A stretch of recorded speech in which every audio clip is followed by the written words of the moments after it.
Hello, and welcome to Project Nihilum Zero.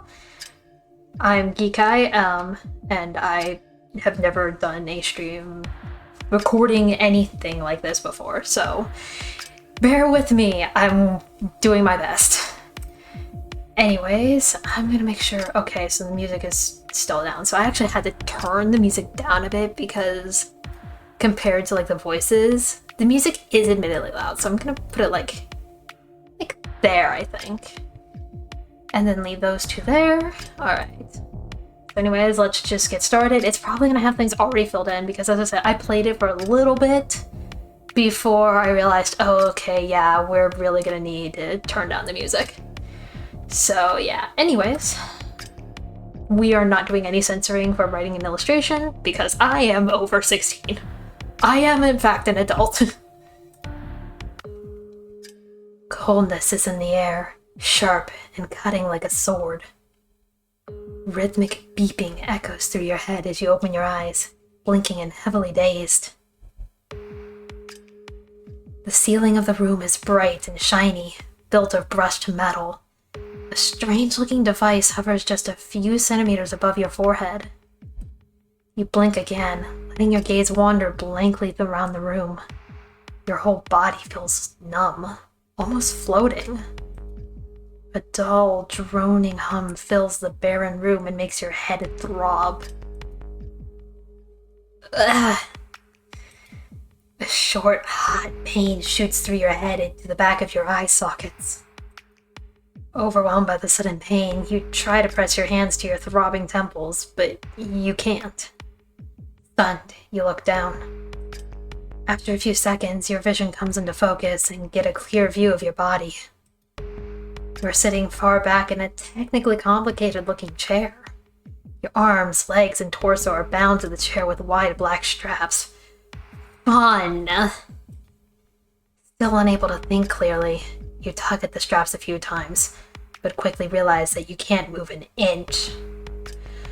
Ooh boy. The hot pain in your skull flashes through you again. You squint your eyes and turn away from the bright light above you, hoping to find some relief. Yes, we're gonna turn our eyes to the bright light to find relief. I don't think that's how that works, but okay. Suddenly, the sound of footsteps breaks the silence of the room. You instinctively flinch and jerk your head around to catch a glimpse of the source of the sound. The colorful spots in front of your eyes gradually assemble into a clear view, and you see a young, tall man standing next to you. His coat is too big and almost slips off his shoulders. I feel that. Wordlessly, you scan him with your obviously dazed gaze and discover a card on a lanyard hanging from his coat pocket. The tiny letters on it dance before your eyes, so you avert your gaze and focus on the stranger's face again. Yeah, nope, I cannot read that. Yeah, no, I cannot read that worth crap. But I can read the paper. ERS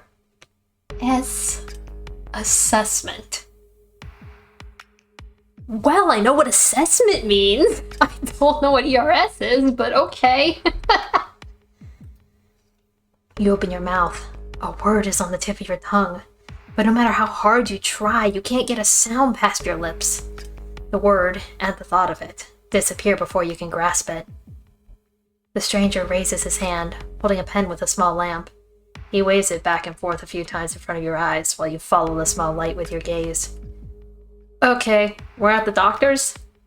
Okay, sure. No words are exchanged during this little test. Then the black-haired man makes a few notes and continues with checking other vital signs. Meanwhile, you continue to lose yourself in thought, still chasing the words you can't grasp. A snap near your left ear pulls you completely out of your thoughts.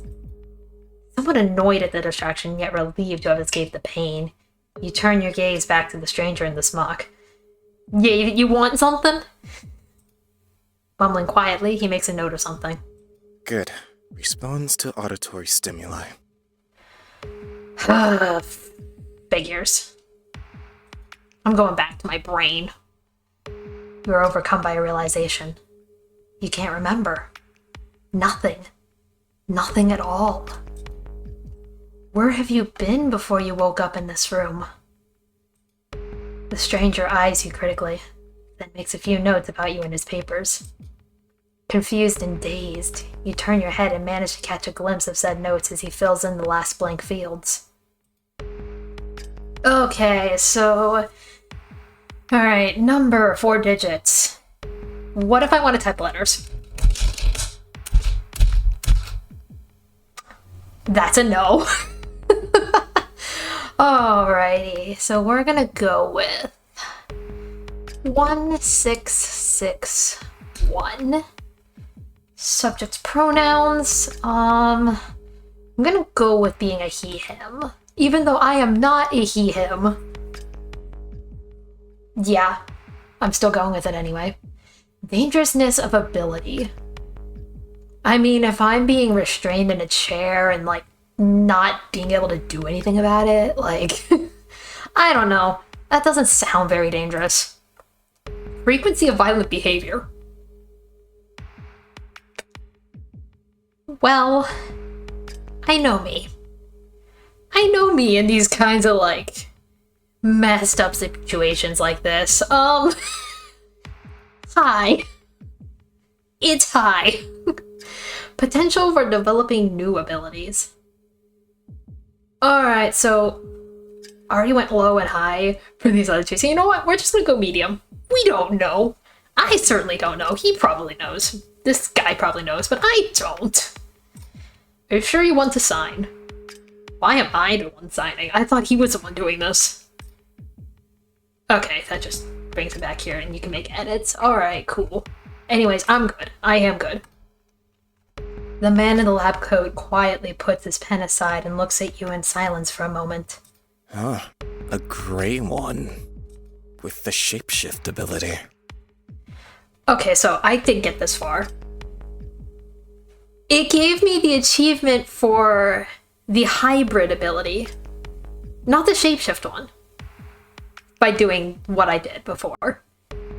So I don't necessarily know if, like, maybe he's wrong, or maybe the achievement is just the wrong one. I don't know yet. I've not played far enough to figure that out.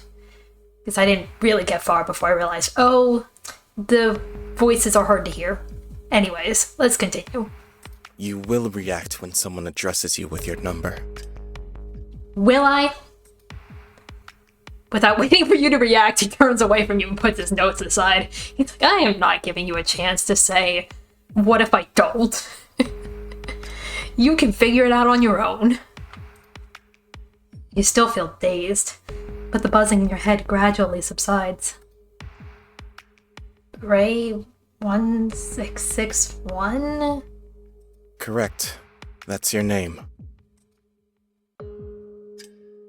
Ugh. A white, bright pain explodes in your head just as you're about to gather your thoughts. It's a memory that you urgently need to retrieve. Staring at the ceiling, you reach again for the vague thought that eludes your grasp like a leaf in the wind. My name! Pain runs through you again, deeper and more throbbing than before, accompanied by fleeting images. Hi, what's your name? You stare silently into space, not fully comprehending what you have just experienced. The stranger approaches you again and presses a few fingers on the inside of your wrist and then pinches the sensitive skin there. Ow! Well, considering that reaction. Ouch! The man in the lab coat nods, lets go of your arm, and reaches for his notes again. As expected, responds to haptic stimuli.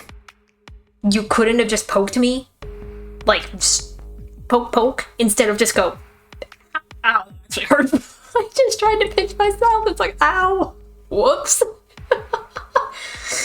Oh, I have brain cells, they function sometimes. That was not one of them.